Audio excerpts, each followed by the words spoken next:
ఊరికెందుకు? అనుకోకుండా మా మనవరాలు పెళ్లి కుదిరింది బాబు. నా జీతంలోంచి తమరేమన్నా డబ్బు సాయం చేస్తారేమోనని. దా కూర్చో ముత్యాలు. పర్లేదు బాబు. వయసులో పెద్దానివేగా, కూర్చో. పర్లేదు పర్లేదు బాబు పర్లేదు.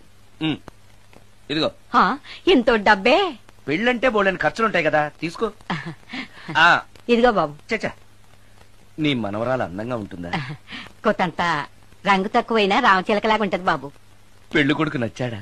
మూడెలా ఉన్నాడో చూడటానికి దానికి కళ్ళుంటేగా బాబు, పుట్టుకుడ్డిది. అయ్యో, ఈ విషయం నాకు ముందే తెలుసున్నట్టయితే నీ మనవరాలు నేనే పెళ్లి చేసుకునేవాడినే. పనోళ్ళని గుడ్డోళ్ళని చేసుకునే కర్మ మీకేం పట్టింది బాబు? మరి నన్నెవరో పెళ్లి చేసుకోవడానికి ఒప్పుకోవట్లేదే.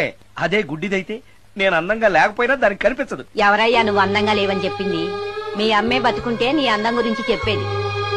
అందంగా ఉండాల్సింది మొహం కాదు బాబు, మనసు అందంగా ఉండాలి, మాట అందంగా ఉండాలి, నడత అందంగా ఉండాలి.